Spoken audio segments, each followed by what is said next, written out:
믿는 무리가 한 마음과 한 뜻이 되어 모든 물건을 서로 통용하고 자기 재물을 조금이라도 자기 것이라 하는 이가 하나도 없더라.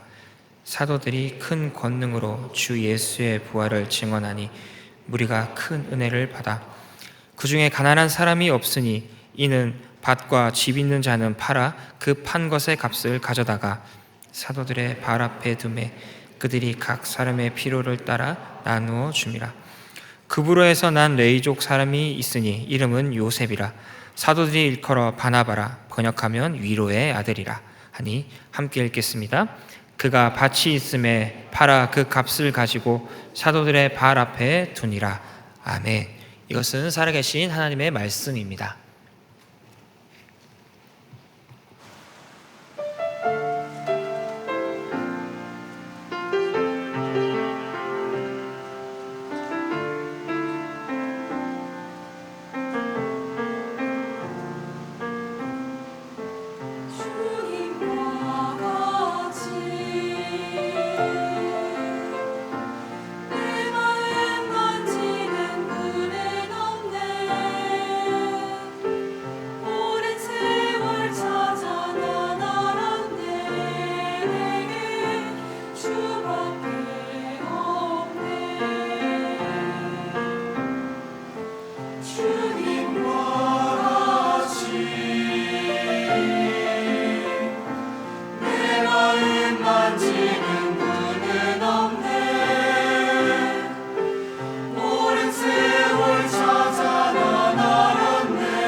아멘. 하나님께 영광 박수 올리겠습니다. 아름다운 찬양으로 오직 주밖에 없다라는 귀한 신앙의 고백을 드린 우리 새벽 이슬 찬양대, 그리고 우리 하나님 앞에 함께 마음을 모아 찬양을 섬긴 우리 위드유 찬양팀, 그리고 보이지 않는 곳에서 또 보이는 곳에서 예배를 위해 수고하고 애쓰는 모든 분들께 참으로 감사합니다. 우리 예배를 위해 수고하고 애쓰는 귀한 분들에게 우리 감사와 격려 박수 한번 드리도록 하겠습니다. 감사합니다. 네, 아이들이 말을 배울 때 여러 가지 단어들을 특별히 이제 엄마 아빠를 통해서 배우지요. 그런데 아이들이 유독 빨리 배우는 말이 하나 있다라고 합니다. 그게 바로 뭐냐면 내 거야. 네, 내 거야. 네, 저희 집에도 아직 말을 못하는 애가 하나 있습니다. 2돌이 지났는데 조금 늦게 말하려고 하나 봐요. 근데 얘는 내 거야라는 말은 하지는 못해요. 대신 그거를 이제 온몸으로 표현을 합니다. 그래서 우리 성도님들이 귀하게 또 주신 과일들 먹을 때 제가 꼭 맛있는 거 먹고 있으면 한번 테스트를 해봐요. 아빠 아 하고 하는데 그러면 이렇게 하죠. 이렇게 하다가 이렇게 싹 이렇게 자기 거라고 절대 안 주는 겁니다. 그런데 우리가 점점 장성하면서 어쩌면 우리의 말에서 이거 내 거야 너 안 줘 이런 말들은 잘 안 하게 되지요. 근데 실상 여러분들의 삶의 모습을 돌아보길 바랍니다. 여러분들 말로는 하지 않지만 우리의 삶 가운데서 내 거야 빼앗기기 싫어 라고 하는 것들이 점점 더 많이 늘어나고 있지는 않나요? 어쩌면 나의 돈, 나의 시간, 나의 커리어, 나의 노하우, 나의 집, 나의 인맥들, 우리 이것들은 내 거라고 말하지는 않지만 사실 우리는 더 움켜쥐려고 하고 더 소유하려고 하는 모습들이 있습니다. 그런데 오늘 말씀 본문에는 조금 이상한 사람들이 나옵니다. 우리 사도행전 4장 32절 말씀을 함께 읽어봤으면 좋겠는데요. 함께 읽겠습니다. 시작. 믿는 무리가 한 마음과 한 뜻이 되어 모든 물건을 서로 통용하고 자기 재물을 조금이라도 자기 것이라 하는 이가 하나도 없더라. 아멘. 좀 신기합니다. 이들에게 재산이 없다라는 말은 아닙니다. 재산이 있지만 그 재산을 내 거야, 내 소유라고 주장하는 사람이 한 명도 없었다라는 것이죠. 어쩌면 인류가 가장 먼저 배우고 가장 많이 하는 이 말을 이 공동체에서는 들을 수 없게 되었다라고 하는 것이죠. 혹시 지난주 설교 말씀을 기억하는 분이 계신지 모르겠습니다.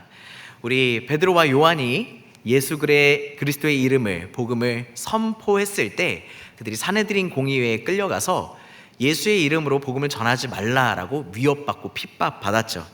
그렇게 그들이 감옥에 갇혔다 풀려났을 때 누구에게로 갔습니까? 자기 사람들, 자기 동료들에게 갔는데 자기 사람들에게 갔다고 했습니다. 그리고 그들이 복된 소식, 좋은 소식만 얘기한 게 아니라 우리가 어떻게 위협받고 핍박받았는지 그 모든 힘든 이야기들도 진솔하게 나누었을 때 그 공동체가 함께 그들을 위해 기도했다라고 했습니다. 근데 그들이 기도할 때 저 우리를 핍박하는 사람들이 망하게 해주세요, 저 사내들인 공의에 사라지게 해주세요, 그렇게 기도한 게 아니라 오히려 담대하게 복음을 증거할 수 있게 해달라고 기도했을 때 성령이 충만히 임했고 그들이 하나님의 말씀을, 복음을 전했다라고 지난주에 우리가 말씀을 나누었습니다. 바로 그 지난주 말씀의 그 사람들이 오늘 이 사람들입니다. 그들이 성령의 충만함을 받아 입을 열었더니 하나님의 말씀과 복음을 선포했고 이제는 그들의 손을 펼쳐서 하나님이 허락하신 은혜를 나누기 시작했다라는 것이죠. 우리의 어떤 인간적인 노력과 열심히 나눔, 섬김을 만든 것이 아니라 성령이 임하셨을 때 그때 그들의 입술이 열렸을 뿐만 아니라 그들의 쥐고 있었던, 움켜쥐고 있었던 손들이 펼쳐졌다라는 것이죠. 그렇다면 오늘 우리는 이렇게 한번 질문해 봐야 됩니다.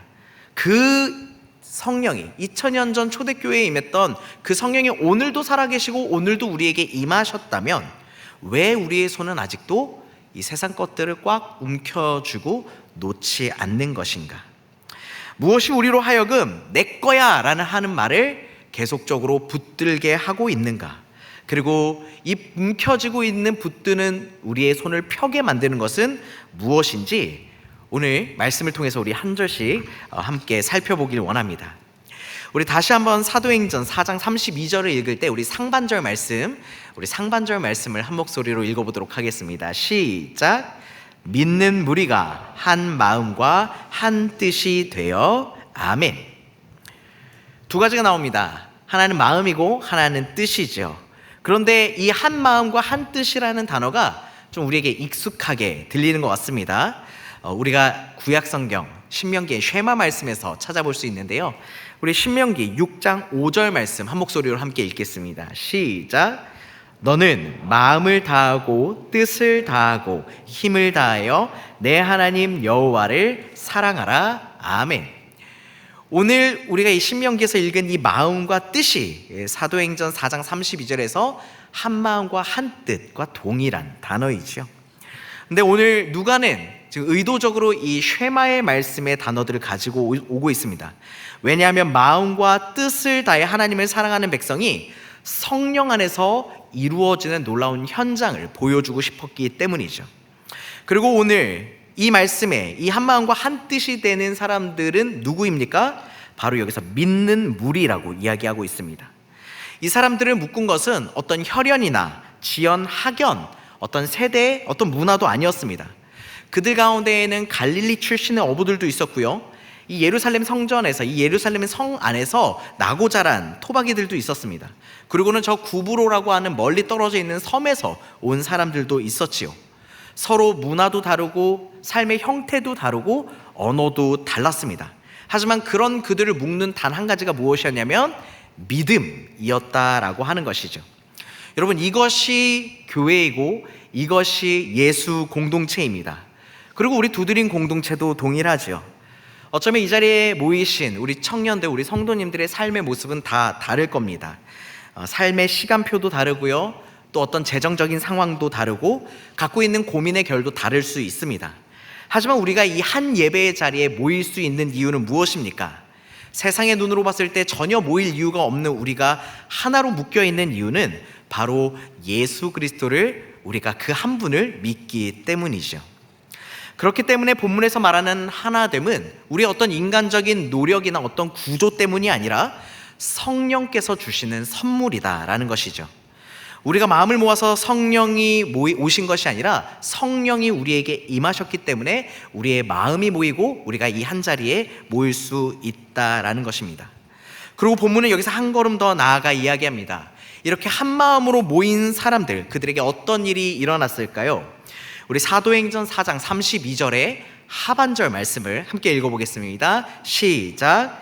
모든 물건을 서로 통용하고 하나도 없더라. 아멘. 여기서 본문이 무엇을 말하고 무엇을 말하지 않았는지를 우리가 잘 살펴볼 필요가 있습니다. 본문은 여기 있는 사람들이 아무도 재산이 없었습니다 라고 말한 게 아닙니다. 그들에게는 재산이 있었죠. 하지만 무엇을 얘기하고 있냐면 이것이 내 재산이고 내 소유다, 내 거야 라고 얘기하는 사람이 없었다라고 하는 것이죠. 분명히 재산은 있습니다. 소유는 있지요. 하지만 그 소유권에 대한 주장, 이게 내 거고 난 다른 사람한테 뺏기지 않을 거야 라고 주장하는 이가 없었다라는 것이지요. 간혹 어떤 사람들은 이 말씀을 보고 오해하기도 합니다. 와, 2000년 전 초대교회는 약간 공산주의였나 보다. 다 같이 모여가지고 재산 싹 모아가지고 균등하게 분배하는 사회였나 보다. 근데 그건 오해죠. 본문을 조금만 잘 읽어보면 그렇지 않다는 것을 우리가 알 수 있습니다. 왜냐하면 이제 우리가 나중에 보게 될 우리 사도행전 5장에 아나니아와 삽비라 사건을 보면 베드로가 아나니아라고 하는 사람에게 이렇게 얘기합니다. 너에게 땅이 그대로 있을 때에 네 땅이 아니며 판 후에도 너의 마음대로 할 수 없더냐. 아나니아에겐 분명히 땅이 있었고 그는 자신의 땅을 팔 수 있는 권리도 있었다라는 것이죠. 그런데 그 모든 사유재산이 이때 오늘 여기서 이야기하는 변화된 것은 무엇이냐? 이 내 거야라는 말이 자리가 바뀌었다라는 것이죠. 내 거야. 계속 제가 좀 가볍게 내 거야라고 얘기하는데 이것이 본문에 자기 것이라는 것으로 표현됐는데 이것을 가리키는 헬라어는 이디온이라고 하는 단어입니다. 그런데 이 헬라어 단어를 우리가 지난주 말씀 본문에도 나왔다라는 것을 발견할 수 있습니다. 자기 것, 동일하게 쓰인 단어가 바로 자기 사람들이지요. 이 이디오는 이 자기 사람들로 투스 이디오스라는 단어로 동일하게 표현되었습니다. 그렇다면 이 단어가 동일하게 사용됐음에도 불구하고 자리가 어디서 어디로 옮겨졌을까요? 지난주 말씀을 통해서 우리는 주님께서 우리를 먼저 자신의 사람들로 부르셨다라는 것을 우리가 알고 있습니다. 우리가 누구의 것이 되었어요? 주님의 것이 되었습니다. 주님의 자신의 것이 되었죠. 그런데 놀라운 것은 이제 우리가 주님의 것이 되었기 때문에 우리는 더 이상 이 세상에 내가 가지고 있는 물건들을 내 거야 라고 말할 필요가 없는 것입니다. 왜냐하면 만물의 주관자 되신 예수님께서 우리를 자기 사람 삼으셨기 때문에 더 이상 우리는 움켜질 필요가 없다라는 것이죠. 우리가 세상을 살아가면서 무언가를 이렇게 움켜쥐는 이유가 무엇입니까? 왜냐하면 그것이 나를 안전하게, 나를 지켜준다라고 믿기 때문이죠. 내 통장이 내 노후를 지켜준다고 생각하고, 내 스펙이 나의 미래를 지켜준다고 생각하고, 내 집이 우리 가족들을 지켜준다고 믿기 때문에 우리는 그것을 붙들고 있습니다. 하지만 오늘 본문을 통해서 우리는 진짜로 우리를 지켜주시는 분이 누구인지, 그리고 그분이 우리를 나의 것이다, 자기의 것이다 라고 말씀하셨다라는 것을 통해 우리가 그동안 붙들고 있었던 우리 통장의 잔고와 우리의 스펙과 우리의 인맥과 우리의 집이 사실은 우리를 지켜주지 못하고 우리는 이미 주 안에서 안전하다라는 것을 발견할 수 있지요. 우리의 삶을 돌아보면 세상은 끊임없이 각자 도생이다, 너의 삶을 책임져 주는 사람은 아무도 없고 너가 스스로를 지키고 살아야 된다라고 이야기를 합니다. 그렇기 때문에 나의 커리어, 나의 인맥, 나의 시간을 오롯이 나만을 위해서 사용하고 있지요. 여러분, 그것 자체가 나쁘다는 것은 아닙니다. 그런데 이것을 우리가 진리로 여기고 이것을 믿고 붙들 때 그때부터 문제가 발생하는 것이죠. 오늘 본문은 이 세상의 잘못된 진리에 대해서 정면으로 부정했던 사람들의 모습을 보여주고 있습니다. 여러분, 주보를 받으신 거에 이제 우리 성경 본문 옆에 앞으로 여러분들이 셀 모임을 할 때 사용하는 질문들이 들어가 있는데, 거기에도 제가 적어 놓았지만 여러분들의 내 거야 목록, 이디옴 목록을 한번 적어 보시길 바랍니다. 내가 지금 움켜쥐고 있는 것은 무엇인가? 내가 움켜쥐고 있을 때 안전하다고 느끼는 것이 무엇인지를 여러분 적어 보시길 바랍니다. 그리고 여러분의 마음이 진짜로 그것들이 기대고 있는 것이 무엇인지 여러분들이 적어 볼 때 아마 알게 될 겁니다. 그리고 우리의 참된 주인이신 예수님 앞에서 우리가 이 움켜쥐고 있던 것들을 하나씩 펼치기를 주님의 이름으로 축복합니다. 우리 사도행전 4장 33절부터 35절까지의 말씀을 한 목소리로 함께 읽어보겠습니다. 시작. 사도들이 큰 권능으로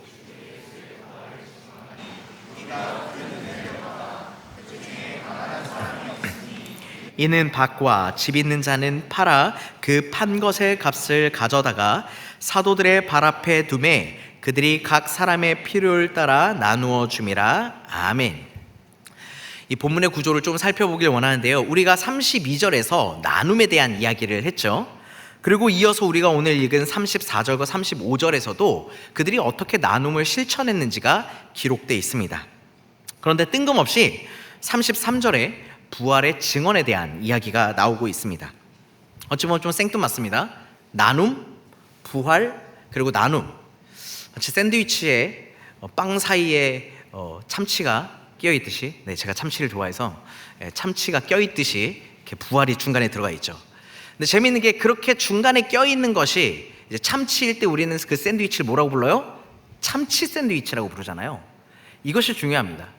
이 말씀의 구조 가운데 부활이 들어가 있기 때문에 이들의 나눔은 무엇을 증언하는 나눔이 되는 겁니까? 그 부활을 증언하기 위한 나눔이 된다라는 것이죠. 나눔과 부활이 따로, 부활에 대한 증언이 따로 떨어진 별개의 사건이 아니라 바로 부활의 증언이 즉 나눔이 된다라는 이야기입니다. 그들은 부활을 증언했습니다. 이 부활을 증언했다라고 했을 때 사용된 동사 증언하니는 헬라어로 아포디돔이라는 단어를 쓰는데, 이것은 마땅히 내가 갚아야 할 빚의 값을 지불하다라는 뜻을 갖고 있습니다.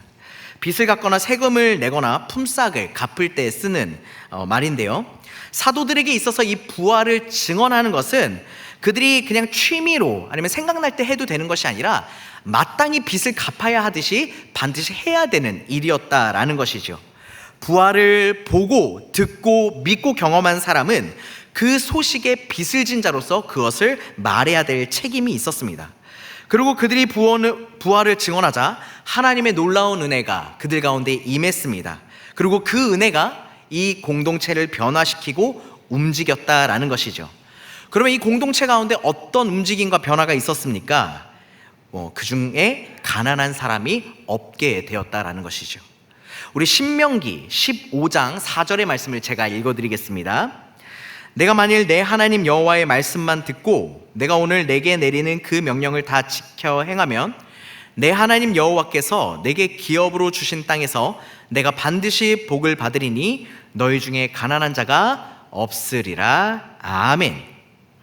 오늘 이 사도행전 가운데 가난한 사람이 없으리라 라고 하신 이 말씀이 신명기에 하나님께서 이스라엘 백성들에게 주신 약속이었고 그 약속이 성취되는 순간이었다라는 것이죠. 신명기 15장의 이 말씀은 하나님이 자신의 사랑하는 약속한 백성인 이스라엘에게 주신 하나님의 꿈이었습니다. 그래서 그들 가운데 어떤 율법을 주셨냐면 안식년 7년에 한 번씩 빚을 면제해주고 그리고 가난한 사람들을 위해 곡식을 거둘 때에 이삭들을 남겨놓으라고 얘기하셨고요. 또 가난한 형제들에게 손을 펴서 그들을 구하라고 이야기하셨습니다. 그런데 우리가 성경을 통해서 본 이스라엘 백성들의 모습은 어땠습니까? 그들은 결국에는 이 가난을 없애지 못했죠. 그들에게는 가난이 그치지 않고 계속 있었습니다. 왜 그랬을까요? 비록 하나님의 율법이 그들에게 주어졌지만 그들은 그들의 마음을 돌리지 않았기 때문에 그 가난이 계속 그들에게 유지됐다라는 것이죠. 하지만 이 땅의 주인 되신 여호와, 그 하나님께서 우리의 주인 되셨다라는 고백을 한 이 공동체, 초대교회 공동체에는 성령이 임하시자 놀라운 변화가 일어났다라고 하는 것이죠. 1000년이 넘게 완성되지 않았던 그 가난이 사라지는 역사가 오늘 이 예루살렘 공동체 가운데 성취되었다라는 것이죠. 왜? 성령께서 임하셨기 때문에. 그렇기 때문에 돌판에 새겨진 말씀이 이제는 그들의 마음판 가운데 새겨져 그들의 삶 가운데 드러나는 놀라운 역사가 있었다라는 것이죠. 우리 사도행전 4장 34절에서 35절 말씀을 우리 한 번 더 함께 읽도록 하겠습니다. 시작. 그중에 가난한 사람이 없으니 이는 밭과 집 있는 자는 팔아 그 판 것의 값을 가져다가 사도들의 발 앞에 두매 그들이 각 사람의 필요를 따라 나누어 줌이라. 아멘. 총 4가지 동사가 사용되었습니다. 팔다라는 단어가 사용됐고요, 가져다가라는 동사가 사용됐습니다. 그리고 두었다, 그리고 나누어 주었다라는 동사. 그런데 재미있는 게 이 4가지 동사, 팔고 가져다가 두고 나누어 주었다라는 동사가 다 어떤 시제로 사용됐냐면 미완료 시제로 사용되었습니다. 제가 종종 설교 때 얘기하는데 이 미완료 시제는 무엇을 얘기하냐면 과거의 한 번의 사건으로 끝난 게 아니라 오늘까지 지속적으로 이어지고 있을 때 이 미완료 시제를 사용합니다. 필요가 그들이 생길 때마다, 본문의 표현으로는 각 사람의 필요가 생길 때마다 누군가는 자신의 재산을 팔았고 그 판 재산을 사도들에게 가져왔고 그리고 함께 필요한 자들에게 나누었다라는 것이죠. 한 번의 커다란 이벤트가 아니라 그들의 삶의 양식이요 신앙의 모습으로 매일매일 반복해서 보여졌다라는 것입니다. 이 미완료 시제를 오늘 우리의 삶에 대입해 보면 어떻게 될까요? 우리 얼마 전에 우리 여름 수련회 때 뜨겁게 예배했죠.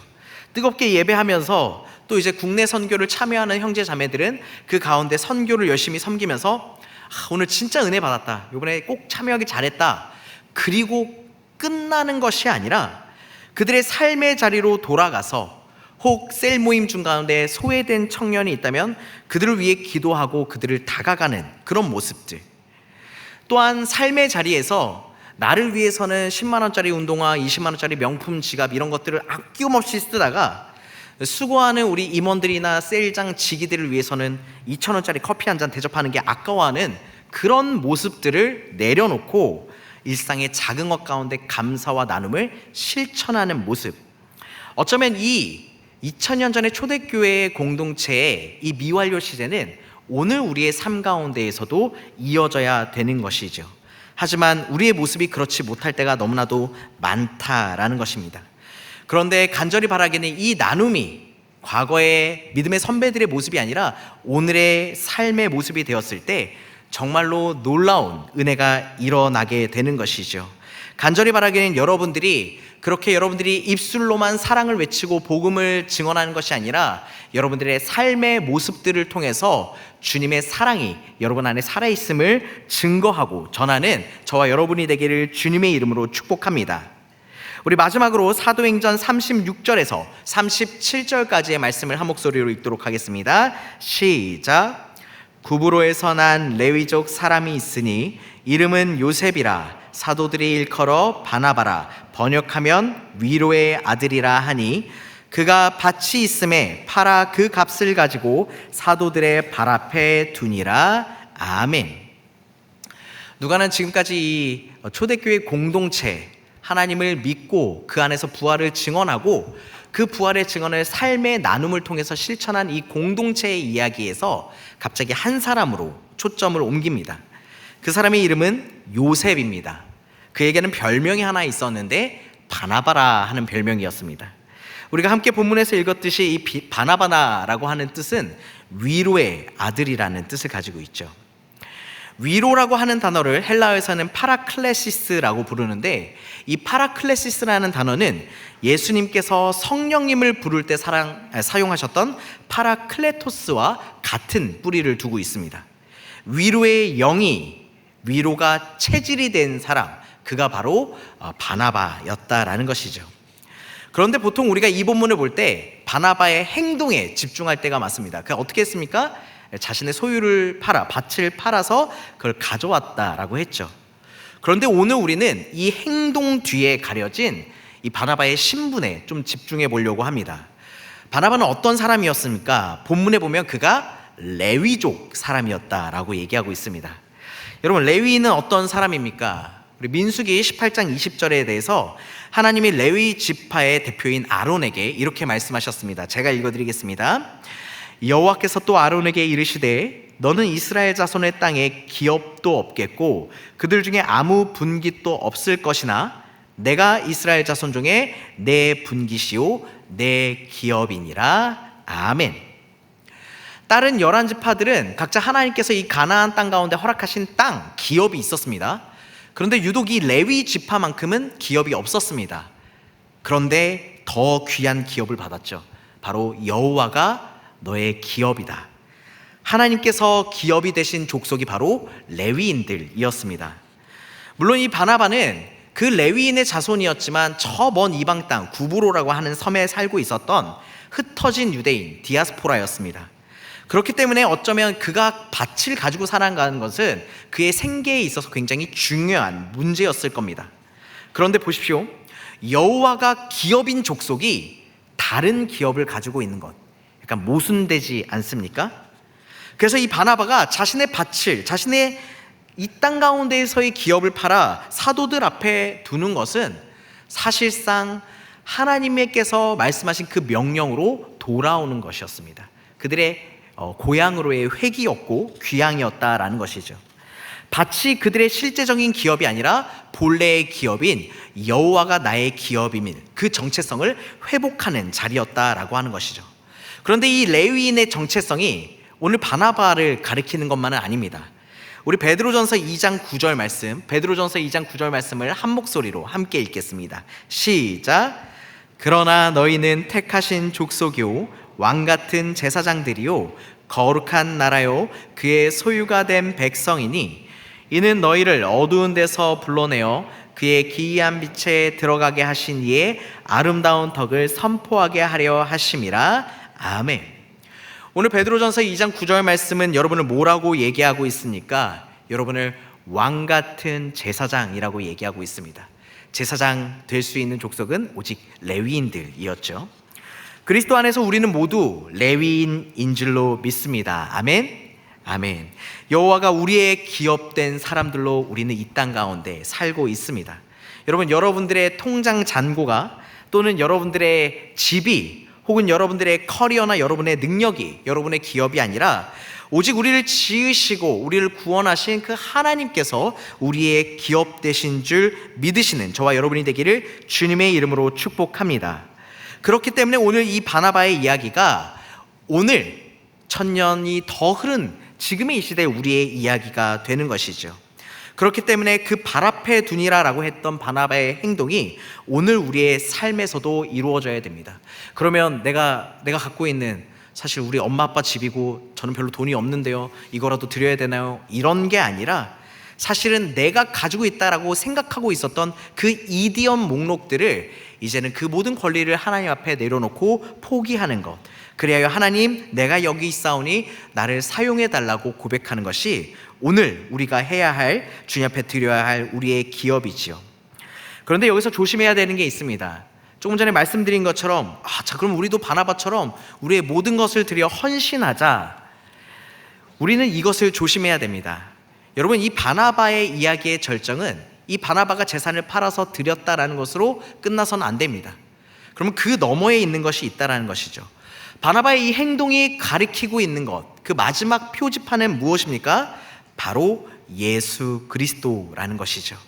우리 고린도후서 8장 9절 말씀, 고린도후서 8장 9절 말씀을 한 목소리로 읽겠습니다. 시작.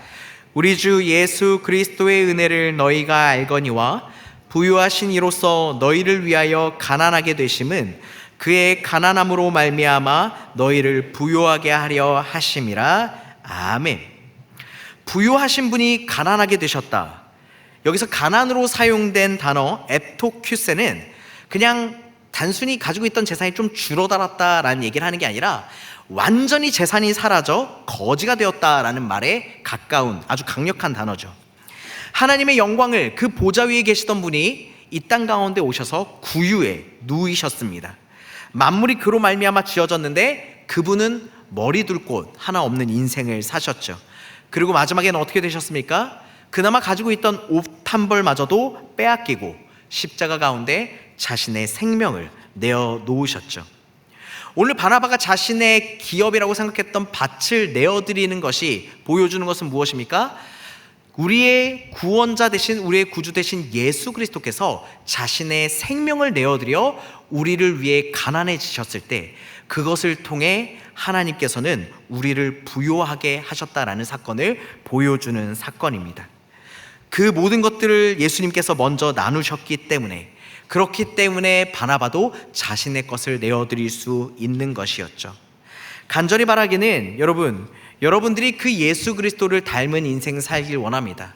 나에게 있는 그 작은 것들을, 자신에게 있는 생명까지도 우리를 위해 내어주신 예수 그리스도를 따라 주님 앞에 내어드릴 때 주님께서는 그것들을 사용하여 죽을 수밖에 없는 우리를 구원하셨듯이 영원히 죽음 가운데 살아가고 있는 수많은 영혼과 아무리 해도 변화되지 않는 이 공동체를 주님께서 바꿔주실 것입니다. 여러분들의 시간과 재능을 하나님의 나라와 예수 공동체를 위해 내어놓으시길 주님의 이름으로 축복합니다. 여러분의 통장 잔고를 필요한 이들을 위해 기꺼이 내어놓으시기를 주님의 이름으로 축복합니다. 그리고 여러분들의 마음을 들여 소외되고 지금도 기도가 간절히 필요한 지체들을 향해 눈물로 기도하는 저와 여러분이 되기를 주님의 이름으로 축복합니다. 이제 말씀을 맺으려고 합니다. 이 시간 우리가 이렇게 결단했으면 좋겠습니다. 주님, 지금 내가 누리고 있는 것이, 우리가 이 자리에 모여서 예배드릴 수 있는 것이 오직 하나님의 은혜입니다. 예수님의 은혜입니다. 성령님의 은혜입니다. 그런데 우리는 이 모든 것이 나의 것이라 라고 생각하고 그것을 움켜쥐고 살았습니다. 이제 이것이 나의 것이 아닌 주님의 것임을 인정하며 움켜쥐고 있던 나의 손을 하나씩 펴길 원합니다. 그리고 우리의 시간과 재능이 필요한 자들에게, 우리의 물질이 필요한 자들에게, 우리의 기도가 필요한 자들에게 우리가 다가가 그것들을 나누게 하여 주시옵소서. 부활을 증언하게 하여 주시옵소서. 우리의 삶으로 부활을 실천하게 하여 주시옵소서. 결단하는 저와 여러분이 되길 바랍니다. 제가 한 가지 여러분에게 부탁드리고 싶은 게 있습니다. 약 열흘 전에 우리 교회에 다니는 한 자매가 심장마비로 쓰러지고 지금 현재 아직도 의식을 회복하지 못하고 있습니다. 온 교회가 이 자매의 회복을 위해서 기도하고 있는데 우리 두드림 공동체도, 우리 예수 공동체도 사실은 나와 일면식도 없는 지체지만 주님을 믿는 믿음 안에서 하나 된 우리가 함께 기도했으면 좋겠습니다. 회복을 위해서 하나님께서 살아계심을 증거하는 놀라운 역사가 일어나도록 기도했으면 좋겠습니다. 그렇게 우리의 마음을 나누어 우리가 함께 기도를 모을 때 하나님께서 반드시 일하실 것입니다. 하나님께서 회복시켜 주실 것이고, 하나님께서 세상이 줄 수 없는 놀라운 은혜와 놀라운 기적을 우리에게 베풀어 주실 것입니다. 그 모든 역사를 행하시는 분이 우리 하나님임을 고백하며 이 시간 함께 찬양하고 또 함께 기도하도록 하겠습니다. 우리 이 시간 함께 찬양할 때 우리 은혜 찬양할 건데요, 지금 우리에게 허락하신 이 모든 것이 하나님의 은혜임을 고백하며 이 모든 것들을 주님 앞에 드린다는 마음으로 이 시간 함께 찬양하고 기도하겠습니다.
시절과 지금까지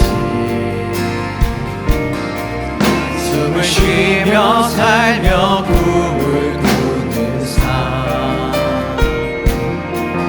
당연한 것 아니라 은혜였어. 내가 하나님의 자녀로 살며 오늘 찬양하고 예배하는 삶, 복음을 전할 수 있는 축복이 당연한 것 아니라 은혜였소. 모든 것이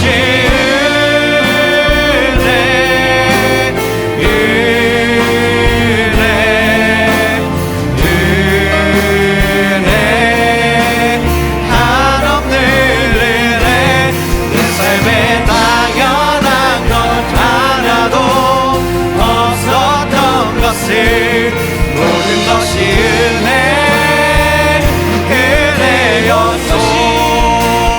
모든 것이 은혜,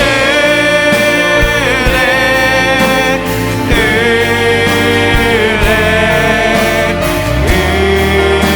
은혜, 한없는 은혜. 내 삶에 당연한 것 하나도 없었던 것을 모든 것이 은혜, 은혜였소. 모든 것이 은혜,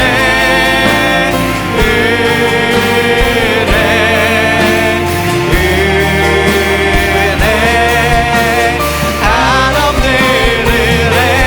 내 삶에 당연한 것 하나도 없었던 것을 모든 것이 은혜, 은혜였소. 이 시간 우리가 말씀을 기억하며 기도하길 원합니다. 주님, 나에게 있는 것들이 다 내 거라고 착각하며 살았습니다. 하지만 이 모든 것이 하나님의 것이고 하나님의 놀라운 은혜로 우리 가운데 주어진 것임을 우리가 다시금 깨닫고 인정하게 하여 주시옵소서. 그럴 때 내가 움켜쥐고 있던 모든 것들을 내어놓고 하나님의 나라와 하나님의 뜻을 위해 쓰임받고 섬기는 우리가 되게 해달라고 이 시간 주님의 이름 크게 외치며 함께 기도하겠습니다.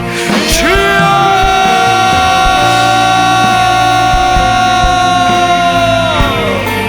사랑과 풍성하신 하나님 아버지, 오늘 우리의 생명, 아버지 오늘의 시간, 우리의 건강과 우리의 가족들, 아버지 우리의 모든 재능과 우리의 물질과 우리의 가족, 우리의 집, 우리의 모든 것이 아버지 내 거라고 착각하고 살았습니다. 하지만 아버지 이 모든 것이 원래 아버지의 것이고 하나님의 은혜로 주어진 것임을 아버지 우리가 말씀을 통하여 깨달아 알게 하여 주시고 인정하고 아버지 주님 앞에 순복하게 하여 주시옵소서.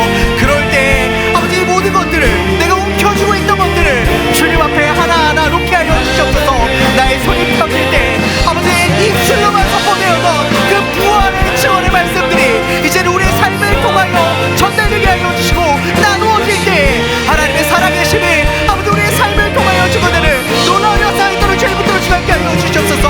아직도 우리가 놓치지 못하고 있는 아버지 나의 이디온들을 아버지 이 시간 주님 앞에 꺼내놓고 아버지 주님 앞에 내놓습니다. 그럴 때 하나님 세상이 우리 가운데 준다라고 생각했던 보다 더 크고 더 놀랍고 더 강력한 것으로 붙들어 주시며 우리에게 부어주시는 은혜를 경험하여 하나님께 영광 돌리는 거룩한 사랑을 우리 청해드릴 수 있도록 주님 붙들어 주시고 함께하여 주시옵소서. 이 시간 우리가 한 번 더 기도할 때 하나님께서 우리에게 기도할 수 있는 마음을 허락해 주셨습니다. 이제 그 마음을 우리가 나누기를 원합니다. 지금 너무나도 기도가 절실히 필요한 자매가 있습니다.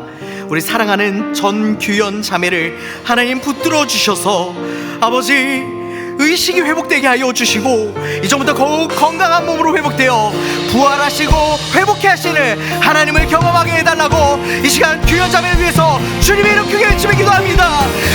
주여!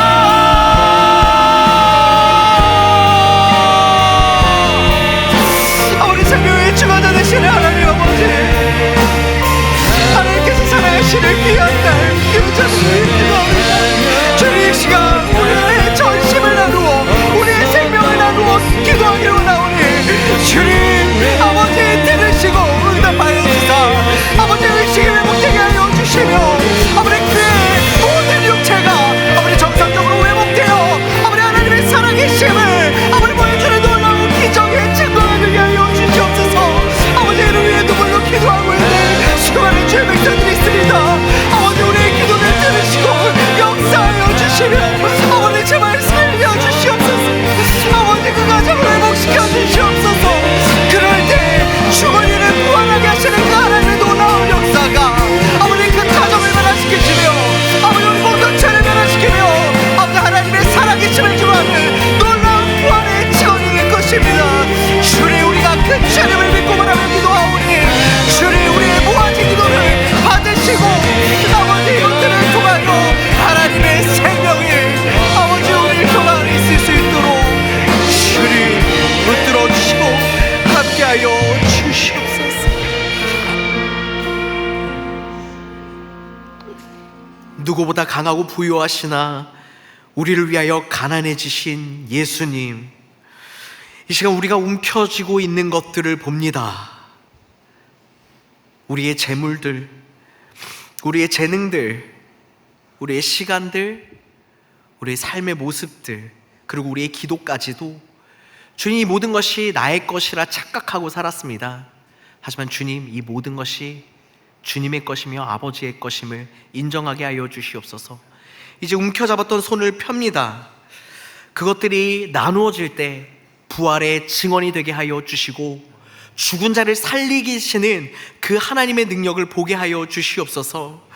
주님 우리의 마음을 우리의 생명을 나누어 간절히 기도했습니다. 주님 규현 자매를 붙들어 주시고 하나님의 생명이 다시금 그 영혼 가운데 그 인생 가운데 찾아와 부활의 주님을 경험하게 하여 주시옵소서. 머리부터 발끝까지 주님께서 예수 그리스도의 보혈을 덮어주시고 부활의 생명으로 다시금 일어나 하나님의 살아계심을 찬양하는 놀라운 역사가 있게 하여 주시옵소서. 우리가 쉬지 않고 기도하겠습니다. 그때 주님의 일하심을 보게 하여 주시옵소서. 감사드리며 사랑과 은혜가 풍성하신 예수님의 이름으로 기도합니다. 아멘.